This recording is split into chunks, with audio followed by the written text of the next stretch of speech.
네, 안녕하세요. 포텐셜TV 황인성입니다. 네, 김건우입니다. 안녕하세요. 네, 안녕하세요. 요즘은 사실 사회초년생들이 많이 고민 갖고 있는 것 중에 하나를 좀 생각해 보려고 해요. 내 연봉에 적절한 자동차는 무엇인지 이런 고민 좀 많이 하잖아요. 이게 가장 현실적인 얘기가 될 수 있을 것 같은데 제가 그래서 연봉 구간 표를 한번 만들어 봤어요. 대충 사회초년생들이 이 정도의 연봉을 받으면 이 정도의 실수령 액수가 나온다라는 부분이 있거든요. PD님이 띄워주시면 한번 얘기를 해볼게요. 네, 그 일단 연봉 구간이 보통 2,500만 원 정도가 사회 초년생들 대기업 빼고 혹은 뭐 특수 전문직 빼고 2,500만 원 정도가 이제 보통의 일반적인 사회 초년생들이 받는 연봉이잖아요. 그치, 한 달에 한 200만 원 정도. 그렇죠. 예, 약간 200이 안 돼요. 이런 거 저런 거 빼면 실수령액은 200이 안 되는데 그랬을 때 그럼 현실적인 운용할 수 있는 차는 어떤 게 있을까요? 근데 여기서 중요한 거는 네. 지금 현재 사는 곳도 중요한 것 같아. 사는 그러니까 곳이요? 부모님하고 같이 사느냐, 월세로 사느냐, 이게 굉장히 중요한 것 같거든. 그럼 월세로 산다면? 아, 월세로 산다면 연봉 2,500만 원 미만이다. 그러면은 사실 차를 사면 안 된다고 저는 오토바이. 생각해. 아니요. 오토바이도 좋아. 자전거. 난 오토바이도 오래 탔어. 한 오토바이 10년 탔거든. 네. 근데 자전거는 오케이. 근데 오토바이랑 자동차는 안 된다고 생각해. 오토바이, 아이, 아니요, 현실성이 있는 거예요. 그치. 현실적으로 킥보드 많아요. 킥보드는 그 렌탈해서 타는. 어... 그치. 그러니까 사서 타는 게 아니라 스윙. 스윙 같은 네. 거. 근데 사실 2,500만 원 미만에서 월세가 요즘에 평균적으로 50만 원에서 70만 원 정도 한단 말이야. 그렇게 되면은 내가 200만 원 정도 받는다 치고 50에서 60 정도 빠진 상황이면 150 정도 남아. 그래서 50만 원 정도 미만으로 차를 굴려야 되는데 유지보수가 사실 이제 할부금 외에도 네. 뭐 기름값도 있고 뭐 기타 등등 비용이 있잖아. 그렇죠. 기본적으로 보험료도 생각을 해봐야죠. 그렇지. 그러면 기본적으로 한 달에 30에서 50만 원 이상은 깨진단 말이야. 그럼 내가 이제 생활비가 100만 원밖에 안 되는데 그러면 내가 연간으로 운영할 수 있는 돈과 모을 수 있는 돈을 기준으로 놓고 보면은 너무 타이트해. 그럼 2,500만 원 이하는 우리가 이렇게 정리를 해볼 수 있겠네요. 안 사는 게 낫다. 그러니까 내가 월세로 살면은 안 사는 게 낫다. 근데 월세가 아니라면? 월세가 아니라면 2,500만 원이면은 대략적으로 한 달에 30만 원 언더로 낸다고 생각을 하면, 그러니까 15% 정도, 네. 내 월급의 10%에서 15% 정도를 생각을 해서 유지비라고 잡으면은 거기서 살 수 있는 거는 경차. 근데 경차도 그거보다 높아요. 요즘은 경차가 너무 비싸더라고. 네. 현실적으로 경차도 사실 조금 어렵긴 해요. 근데 이제 조금 무리해서 사는 거죠. 근데 그럴 거면 차라리 중고를 사라. 중고를. 중고 1,000만 원, 2,000만 원 미만인 거를 사서 그냥 그거를 이제 처음에는 경험 삼아서 굴리면은 그래도 괜찮지 않을까. 그러면은 사실 2,000만 원 미만대의 중고들은 너무 많거든. 나는 그걸 추천해. 2,000만 원 미만대 중고차. 중고차. 그렇죠. 정 필요하면 사실 뭐 요즘 공유 자동차도 있잖아요. 소카 같은 그런 그러니까. 거를 필요할 때만 그냥 이용해도 괜찮은 것 같고 2,500에서 그럼 3,500만 원 실수령액은 260만 원 정도예요. 그렇게 되면은 네. 아반떼급까지는 생각해 볼 수 있을 것 같아. 아반떼도 요즘 좀 비싸거든. 2,000만 원 초중반대로 넘어가가지고 네. 이번에 또 신형으로 바뀌니까 이번에 이제 페이스리프트 되잖아. 그러면은 실제로 2,500만 원 언저리에서 3,000 가까이 되는 수준으로 아반떼가 올라왔어. 네. 그렇게 되면 내가 이제 어느 정도 모은 다음에 할부를 진행을 한다더라도 한 달에 나가는 돈이 4, 50만 원 정도는 된단 말이야. 그럼 3년 동안 4, 50만 원 정도는 내가 깔고 간다고 생각을 한다면은 사실 아반떼도 좀 무리일 수 있다. 제 라고 생각이 생각도. 들어. 그치? 역시나 중고차 저도 이쪽에서는 차 살 때 그러잖아요. 저도 그랬는데 처음에는 나 그냥 뭐 경차 살 거야.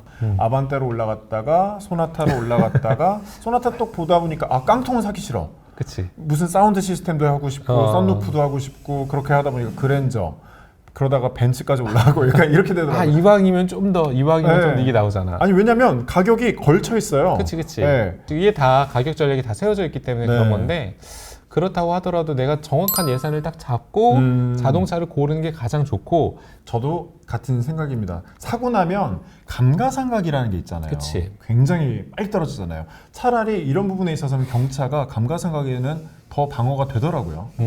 맞아. 부분도 경차는 있고. 많이 안 떨어지지. 네, 많이 안 떨어지는 것도 있고. 그러면 이제 3,500만 원에서 5천만 원 수준, 그러니까 260에서 360 정도가 실수령액이라고 가정을 했을 때는 어느 정도까지 좀 바라볼 수 있을까요? 그걸 좀 나눠서 설명을 하면은 3,500, 4,000, 5,000 이렇게 좀 구분을 하면은 3,500 정도까지가 난 사실상 아반떼급이라고 생각해. 그나마 조금 더 돈 써서 네. SUV로 한다면은 뭐 투싼까지. 투싼도 사실 요즘엔 소나타급이거든, 금액이. 그렇기 때문에 뭐 투싼 미만은 이제 셀리토가 그래서 되게 많이 팔리거든, 기아에서 네. 나온 거.